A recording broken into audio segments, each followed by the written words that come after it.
Welcome back to a whiskey adventure. You're not telling me we're doing anything like this. What the fuck? Today we've got a sample review quest, bottle review quest, whatever we want to call it. Same thing again. But this is coming in from a buddy Daniel from the Cult of Balcones, actually. Ooh. But this is not Balcones. Aw. Yeah. Sorry to burst your bubble, but this is actually Ben Holladay soft red wheat. Okay, I think I've heard of that one. Yeah, and this is Rickhouse proof, and this is a club pick.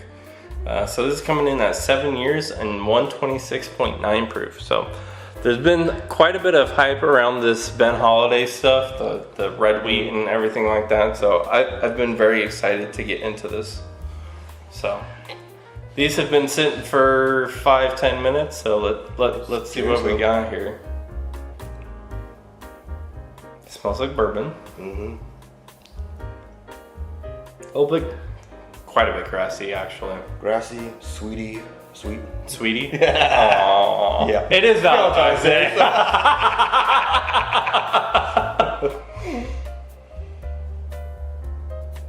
Not very complex though. No, it's not. It's a very light nose.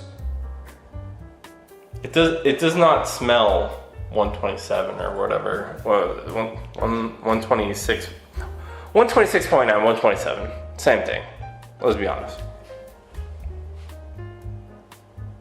Definitely get a little bit of that corn grain. 7 years, it smells kind of younger, honestly. I don't know what the mash bill is. Again, I'll post it up here. I'm sure I could find it. Unlike that very old Saint Nick. Yeah. Obviously, they're highlighting the red wheat here. I don't know if it's actually red wheat. Was it red wheat or red corn? Red wheat. Okay. But I have a hard time envisioning what that looks like. Yeah. I don't know if that's a real, like, you know, there's sometimes things like in food where it's like it has a name and it's like where does that name come from? Because it's obviously not that. I feel like that could be one of them. Mm-hmm. But maybe the wheat actually looks red. I don't know. I feel like it's probably just a tinge of red. Could be. But maybe it's like blood red or something. Yeah. If someone has a picture of what red wheat looks like, please post it in the comments so we can know. Well, I don't think they're going to be able to post Who a knows, picture. man? But, I mean, they can post a link, I guess. Something to educate us, maybe, I know. It's got a little bit of a confectionery sweetness, but it's not like super sweet. It's like if, this is going to sound really fucking stupid, but it's like if you took the confectionery sweetness and took the sugar away. Like the sweetness is gone, but that like a powdered sugar maybe? Okay, that's... You know what I mean? I can kind of see like that. It smells sweet, but not like... It doesn't have that, you can't put it down to any specific type of sweetness. It's not fruit, it's not confectionery. Yeah, there's no fruitiness at all that I'm getting here. Oh, what was that? A little bit of vanilla. A little bit of vanilla. I might have gotten a little hint of fruit. Yeah. What kind? I'm not sure. It was just very subtle. But it was very subtle. It was enough to make me go, what the heck was that? I could see like a cantaloupe maybe, like very subtle. Yeah, it's very subtle enough to where I identified it, but I couldn't put my nose exactly on what it was. I could see a cantaloupe. Can I just say it, by the way? Cantaloupe is mid. Cantaloupe is so mid. Like, if you're gonna eat melon, like, it's gotta be honeydew or it's gotta be watermelon. Like, cantaloupe is just like... It's been my breakfast for like, years. what are we doing, dude? It's fucking orange. Dude, that used to be my breakfast for years. Honeydew, cantaloupe, and a little bit of yogurt. And some granola. Yeah. Healthy, at least. Yeah. Let's get into the palate.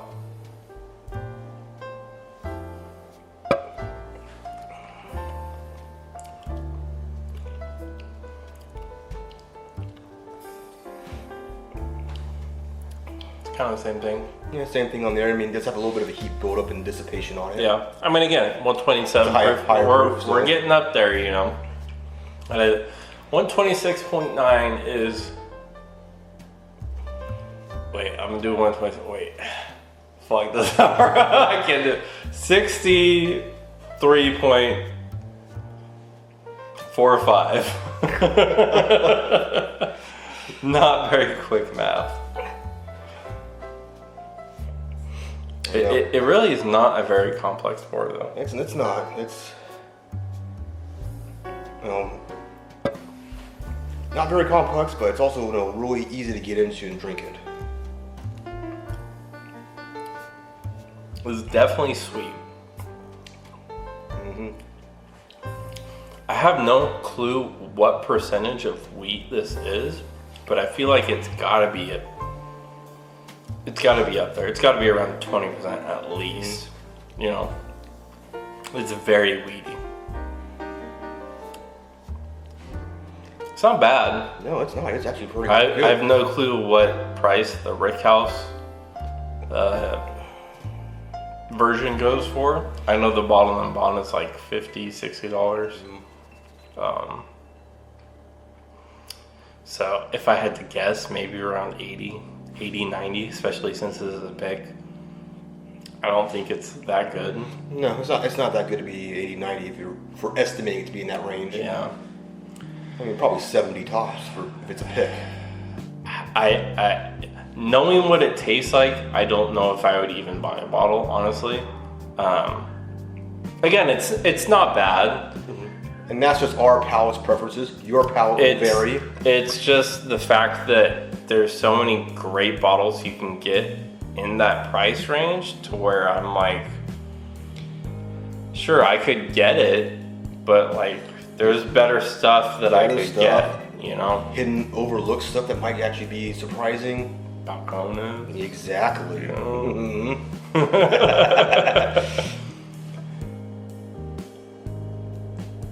Nothing changed on the nose.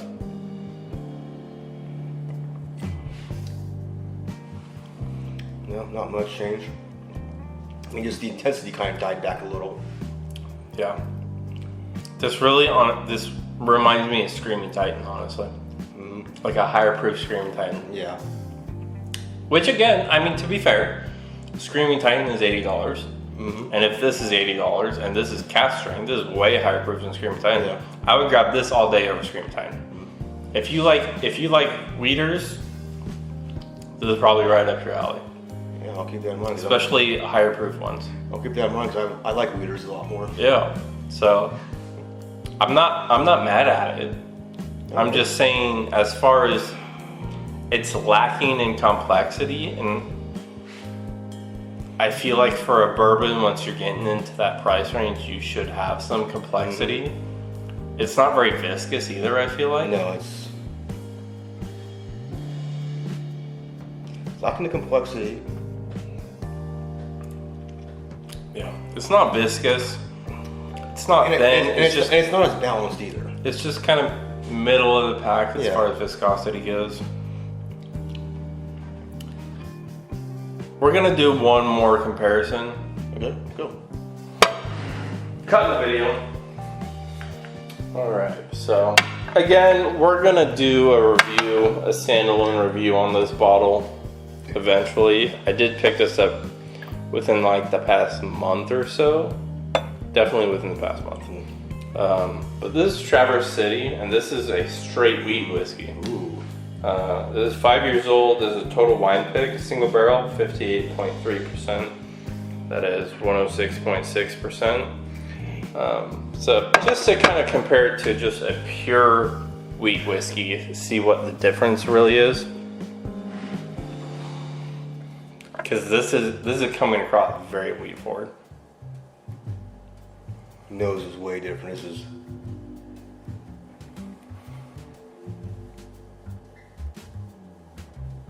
This is just straight sweetness. This is Sweetness and grass. Sweet grass. Yeah.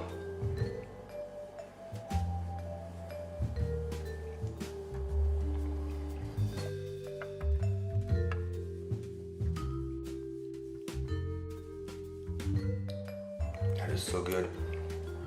It's a lot lighter. Lighter, more enjoyable, more approachable.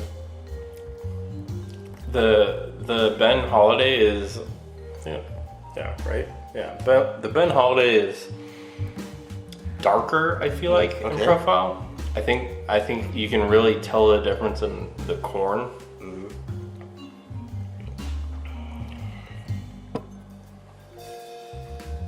Yeah, corn, and I wouldn't be surprised if there's a little bit of rye in that Ben Holladay as well. It's quite a bit spicier. Yeah, it is.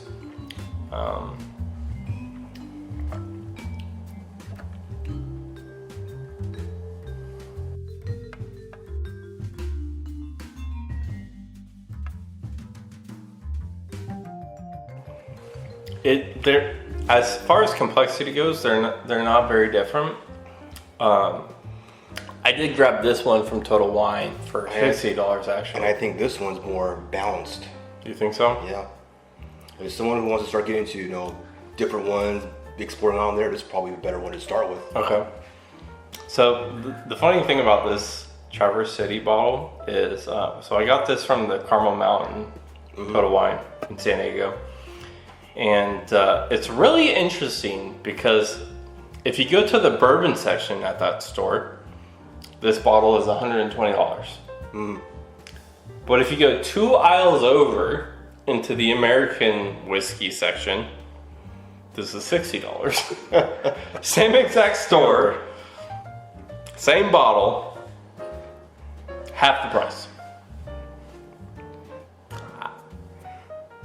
I don't know what's going on there. I'll grab one from each location, see which one rang up for more. Or Well, so I will say there is another one. So this is 58.3%. There's another bottle that is 58%. They're both Total Wine picks, but they're also both at each location in the stores. So there's no real rhyme or reason between that. But I don't know. I feel like they're both very lacking in complexity, but they also are just kind of like that one note, but like stronger that one note. I'd really have to take them on the blind to see which one I would prefer. I might say the Ben Holladay, but I'm really not sure. It just, this tastes like a bourbon, and this tastes... It's just straight up weeder. Yeah. I mean...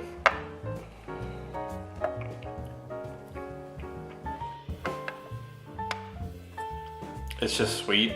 It's sweet oak. Yeah. If you like sweet whiskeys, I'm sure you'll like that. Yeah. But it's not very complex. But we're not doing a video on that right now. Yeah, we're focusing on the Ben Holladay. It's solid. If it was like $50, like the bottom one, I wouldn't be mad about it. But if it's around 80, I would definitely pass. I don't know the difference between regular wheat and red wheat. I'd like to see like a regular Ben Holladay versus like a red wheat Holladay, just to see if there's really a difference. Is there a difference in red wheat and regular wheat, or is it a marketing gimmick, you know? Yeah. Sprinter horn. What? The Sprinter horn. Oh, what the fuck is that? Yeah. There's like a train tracks. A local Sprinter right there, line. like literally right there. So if you guys heard that, that's what that was. But that's gonna be it for this review. You know, it's all right. I'm not mad about it. I'm not crazy about it. It's decent. Good. Nothing offensive. Yeah. Nothing to blow home about. Yeah. Home about. If you're thinking about Screaming Titan and you can get one of these, just get one of these instead. I promise you're gonna enjoy it more.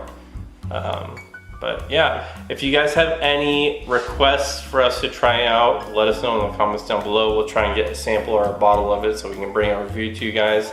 But other than that, we'll catch you guys next time.